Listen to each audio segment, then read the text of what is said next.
Assalamualaikum warahmatullahi wabarakatuh. Kembali lagi bersama Tokyo Jawa. Kali ini saya akan membahas atau akan mereview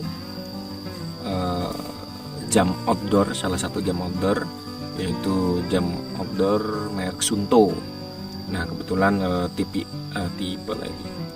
tipe ini adalah Suunto Core Lava Red.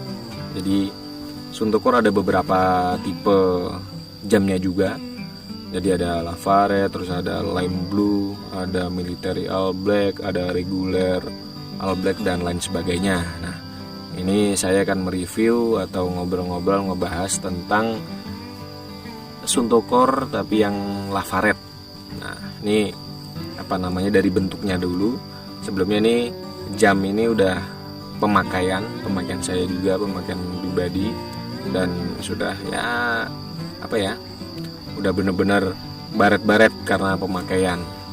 Nah, kita coba lihat dulu bagian-bagiannya, mungkin atau beda-bedanya dengan Suunto Core yang lainnya. Kalau misalkan Suunto yang Lava Red ini emang bentuknya itu seperti ini, ada merah-merahnya atau ada red-rednya lah gitu ya. Dan ini yang menunjukkan atau identitas si Lava Red. Sebenarnya Lava Red itu hampir mirip sama yang lime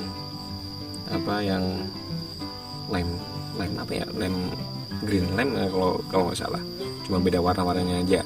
Dan kalau misalkan bedanya sama yang Military All Black, kalau Military All Black itu dia lebih ada garis-garisnya gitu ya. Kalau misalnya ini nggak ada, ini lebih ke mungkin bentuknya agak-agak lebih casual ya, nggak outdoor banget, tapi ya tetap ini ya bisa digunain sehari-hari. Saya juga pakai biasanya sehari-hari, yang ke outdoor juga bisa juga. Terus ini bodinya seperti ini bagian depannya, bagian sampingnya ya sama kurang lebih. Ini ada menu-menunya. Terus di sini ada menu yang bagian kanan biasanya ada 3, ada lampu, ini biasanya tombol lampu, terus ada tombol setting, dan ini ada tombol mode. Terus ada sebelah sini ada 2, dan nah ini dia bagian belakang yang benar-benar identitas si Suunto Core ini. Kok nggak fokus ya? Suunto Core ini masih diganti baterai, atau memang kalau misalnya baterainya habis bisa diganti sendiri, dibuka sendiri di sini. Terus ini strapnya juga yang tipenya tipe seperti ini. Ada juga yang langsung tuh, biasanya strapnya itu langsung, yang kayak Suunto Core Military Black biasanya itu langsung nyambung dan melengkung. Nah, kalau ini bisa seperti ini nih. Ini juga bisa diganti strap yang NATO atau lain sebagainya. Nah, ini dia nih. Terus kalau untuk fiturnya Suunto Core itu kurang lebih sama. Kalau Suunto Core ada altimeter, barometer, termometer, dan kompas.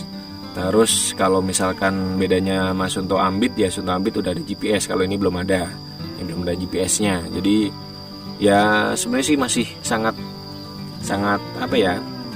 ya kalau saya pribadi masih sangat worth it lah. Dan kasarannya kalau misalkan yang Ambit kan harganya pun lebih mahal dibanding yang Suunto Core ini. Dan yang saya suka dari Suunto Core ini, dia ada strom alarm. Di Ambit pun ya pasti ada, tapi ini asik lah. Kasarannya agak lebih tipis dibanding Ambit, tapi pasti ada kelebihan, ada kekurangannya. Kekurangannya menurut saya baterainya. Kalau misalnya baterai kan kalau ini habis ya diganti. Kalau misalkan yang Suunto Ambit itu kan dicas ya, Suunto Ambit dan Suunto tipe lebih ke atasnya itu dicas. Tapi kalau misalkan yang Suunto Core ini lebih ke ganti baterai seperti itu. Terus fiturnya ada altimeter, barometer, termometer, kompas. Terus ada strom alarm juga. Terus ada kalau layarnya mungkin nanti kita bisa masuk ke dalam-dalam atau fitur-fitur ke dalamnya, perbandingannya sama Ambit lah atau sama yang seri atasnya. Kalau ini ya seri masih agak standar karena baterainya juga masih digonta-ganti sendiri. Nah, terus coba kita lihat fiturnya. Ini jam, ya kan? Ini bisa di bawahnya itu kita bisa ngelihat tanggal, detik, terus ini alarm, ya. Nah, ini ada sunrise sama sunset. Sebentar. Nah, sunrise dan sunset, dan kembali lagi ini ada stopwatch juga. Terus bisa juga kosong dan tanggal, hari, bulan. Terus kita bisa lihat di sini menunya nih karena time atau jam. Nah, ini ke menu altimeter. Nah, di sini kita bisa milih view-nya, atau maksudnya yang tampilannya itu mau altimeter atau barometer. Termometer kita bisa ngeliat di bawah sini nih. Nah, ini ada termometernya kelihatan di sini. Nah, untuk barometer kita juga di situ bisa setting otomatis. Kalau misalnya setting otomatis kadang barometernya yang kelihatan, tapi kalau misalnya kita pas lagi naik lebih tinggi, biasanya altimeternya yang kelihatan. Terus menu satu lagi di sini tampilnya kompas. Nah, ini kompasnya. Nah, oke, ini kompas. Terus ke time lagi atau ke jam lagi. Nah, kalau misalnya kita mau masuk menu ke dalamnya, settingannya, yang tombol mode ini kita pencet lama. Nah, sampai nongol. Nah, itu di situ ada settingan atau ada kita mau nyeting jam dan lain sebagainya.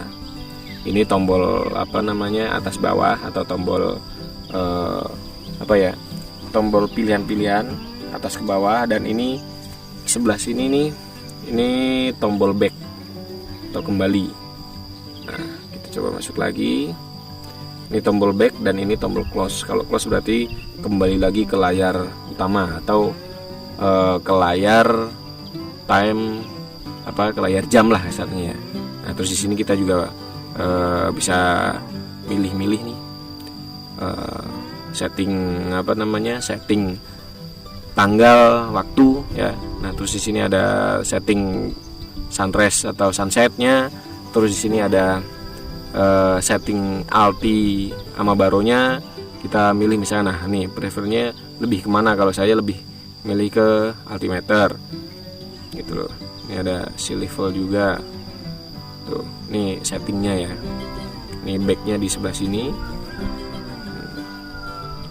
Terus profil. Nah, ini dia profilnya. Nah, ini maksudnya profilnya kita mau nampilin altimeter atau mau nampilin mau lampirin barometer. Nah, kalau misalnya ini barometer atau otomatis. Kalau otomatis ya itu kalau misalnya kita pas naik ketinggian biasanya altimeternya yang nongol. Kalau misalnya kita tekanan udara biasanya di kota-kota biasanya barometernya yang kelihatan. Nah, saya lebih milih di altimeter. Nah, sini ada strom alarm. Strom alarm itu kalau misalkan hujan biasanya bunyi tulilit gitu. Ada bunyinya gitu. Nih strom alarm ini udah on. Oke, back. Ini kembali lagi. Nah, ini kompas juga kita bisa setting. Kalau general itu lebih ke kayak tombol-tombolnya mau bunyi atau enggak. Terus ada backlightnya, ada language-nya atau bahasa dan lain sebagainya. Nah, kalau unit, nah ini unitnya ada time data, temperatur, air pressure, altitude atau termometer dan lain sebagainya. Nah, ini kalau misalnya untuk close keluar lagi. Nah, itu dia. Itu kalau misalnya kita mau setting-setting, jadi tinggal tahan ini lama. Ini tahan lama sampai keluar. Nah, itu ada keluar ituannya, nah baru gitu. Terus kalau misalnya kita mau ngunci. Nah, ini dia nih. Ini ada tombol ini kan. Tombol tahan di sini lama. Sama aja kalau misalnya kita mau buka kunci atau mau nguncinya. Nah, kalau ngunci tinggal tahan lama sampai keluar gebok di sini. Nah, itu kunci. Jadi tombol-tombol kita nggak bisa pencet. Termasuk tombol sini juga. Kalau misalnya pencet nggak bisa. Kecuali kalau misalnya kita mau ngebuka, ininya lama. Nah, sampai keluar itu tombolnya. Nah, jadi seperti itu. Ini juga bisa kita view-nya. Kalau saya lebih pilih ke hari, hari, tanggal, dan bulan. Kalau misalnya tahunnya ya setahun sekali kita lihatnya gitu. Jadi tampilnya seperti itu. Mungkin tipsnya atau cara-cara kalau misalkan kau mau ngecek ke dalam atau mau setting-setting seperti itu. Nah, ini jamnya memang saya pakai udah lumayan lama, jadi agak baret-baret seperti inilah. Dan rencana jam ini memang saya mau jual. Dan kalau misalnya buat teman-teman yang pengen mendapatkan jam ini, atau kalau misalkan masih ada, bisa kunjungin ke ask.adv. Itu di Instagram ada ask.adv, di Facebook juga ada ask.adv, di Bukalapak ask.adv juga, di Tokopedia ask.adventure, terus di Shopee ask.adv. Nah, bisa kunjungi di situ. Di situ juga banyak produk-produk outdoor lainnya. Ada dari jam, dari jaket, ada dompet, ada carrier juga, dan lain sebagainya. Ada aksesoris-aksesoris lainnya juga. Mungkin sekian video dari saya. Jadi buat teman-teman yang mungkin udah pernah pakai jam ini, atau teman-teman yang pernah merasakan jam ini atau punya tips atau trik, bisa share di kolom komentar. Mungkin sekian videonya tentang jam Suntokor Red Lava ya, ini Red Lava. Jadi sekian videonya. Mohon maaf bila ada kata-kata yang kurang berkenan. Sekian dari saya. Wassalamualaikum warahmatullahi wabarakatuh.